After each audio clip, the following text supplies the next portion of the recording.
Okay, our third and final beat is the J Dilla style beat. This one is probably a little bit more complicated because we're gonna start nudging the beat around. So we're gonna stay in this 91 tempo area, which is kind of funny, but I like it. All right, as I'm in here, I just made my clips window larger, but then I lost my MIDI. So it's okay to become familiar with moving these windows around because if these are too small, you can't see what's going on. But if you're doing a lot of clip stuff, you don't always need to be editing MIDI. So let's just go ahead and listen to this beat. Oh, classic. Let's turn this clip off. So that means the Despacito is not playing. Dilla is. Our Dilla is a 808, and our Despacito is a 606, just for reference.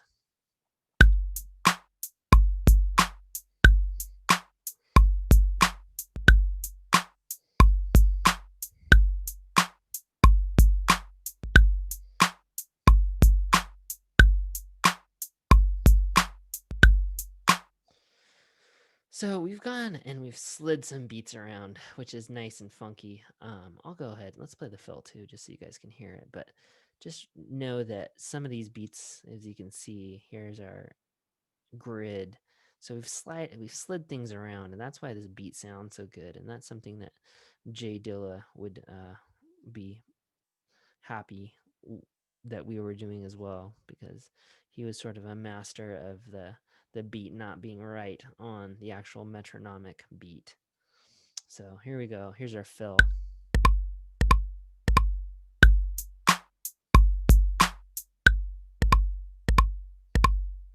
Really simple fill since this is hip hop.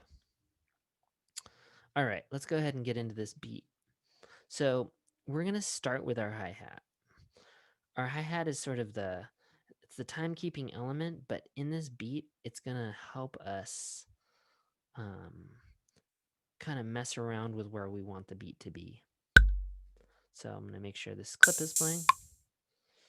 I'm glad I did. I want closed hi-hat, not open. Again, I can just move these around once I have something, so don't be afraid if you write in the wrong instrument. I'm going to go to the 8th note grid because I feel like you, the students, should be able to change these grids around to suit your needs. So here's what it sounds like straight. Now I want this to be a little bit back. Give it a little swing. When I do that, though, it replaces this beat. So that's why, again, I want to make sure that we can edit these notes. You can edit the length. And since it's just triggering one note, the length doesn't matter that much. It's just more when that starts. So if I had this how it was, and I duplicated it, it's going to happen right after. So it's going to make my beats off of each other. Now, I don't want them off each other. So I'm going to undo. What I will do is I can see if I'm selecting both beats, I can adjust the length. But I just want to make sure at least this second beat ends right here. And the mouse kind of stops when it's there, and you can see it lights up. So that means that I know it's going to be on. This one doesn't matter as much. So let's go ahead and duplicate this. And I know it sounds great. Now I had that little bit of a swing. I forgot though. I want to add dynamics before we get into this. So I think I remember the first beat being a little quieter on this J Dilla style beat. So let's go ahead and make this first beat. All right, I like that. So I've got them both selected. Duplicate, duplicate, duplicate. And on this beat, I want you to make a 2-bar pattern. So since I've done the work, it's easy just to take this whole bar, duplicate it, right? Another thing, a function that we could do for longer phrases can just copy and then I can paste it as well. Control C and Control V, just like using a writing program. All right, kick drum.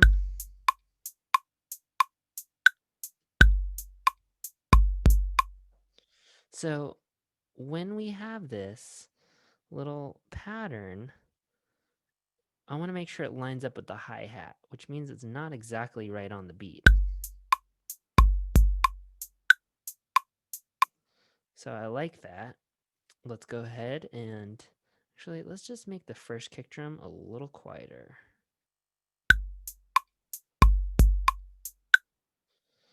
All right, so now we're gonna, again, I almost duplicated it here.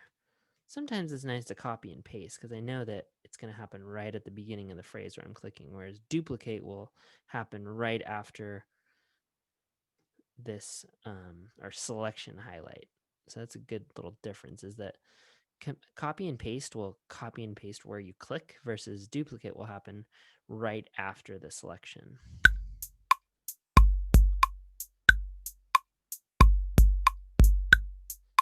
So now this last one, I want to move this so it's almost like, I'll show you, like I'm in 32nd.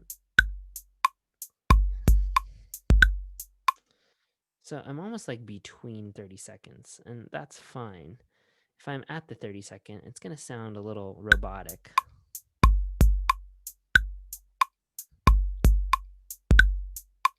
So I wanted to have that sort of human quality. And I'm going to go ahead and lower the volume of this one. You know, I'm going to raise this this volume back up for this one. All right, now our snare drum. Let's go back to 8th note grid because it's a little easier to see. So let's do snare. Oh. So I'm thinking 1, 2, 3, 4, 1, 2, 3. So I'm happy with these. I'm just going to go ahead and manually insert them.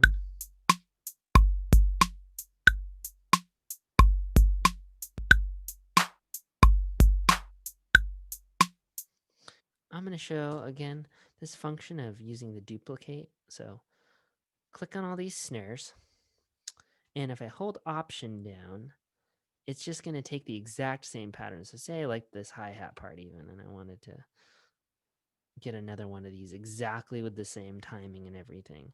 I just hold down the Option key and I get that kind of exact copy that I can just drag wherever. It's a nice thing. So just like we did Despacito, let's just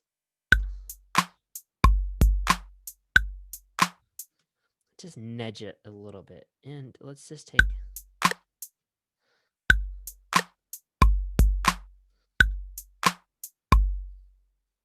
maybe we'll take one rim and we'll go even a little before the clap. Let's see how that sounds. I don't know. I think it's maybe a little too much. I like that. So, because it's off the beat, I can just take this bar, select it, and then duplicate it. And I know it's going to be in the same place. Let's just take these ones and lower the volume. So I'm just going to get my draw tool out, make sure they're selected. All right, and now let's do our fill, which is, again, very simple, but we're going to have it so it's just off the beat. So here I am just making this fill for this beat. I'm just going to draw on the 16th notes. And so that's a little square. So let's just delete these and let's put our beat in. And let's kind of put it maybe there.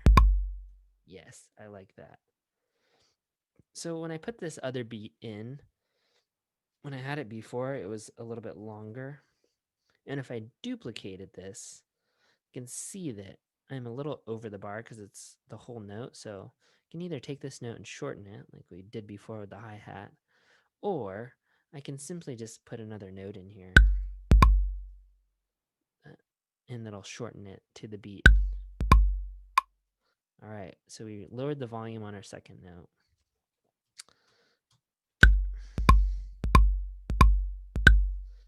And I think that's even enough for this.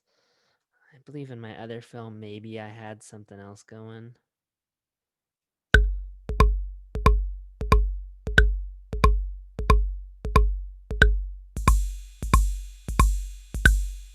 I'm okay with that. Exact same dynamics and everything since I duplicated it from the bass drum track. Again, I could also take this track, oops, if I select it and copy, and I could just paste it.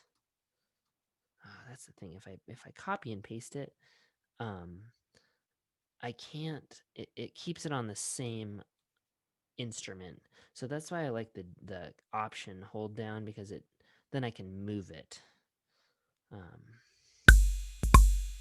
all right. So this is our J Dilla beat. Let's just make sure we rename this.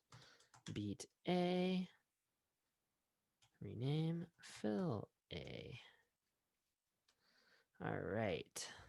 So there we go. In the next video, we're going to go over arranging and then exporting as a little review. I know I went over it in the video already, but this will be a nice little catch up for everyone since it's a very important function.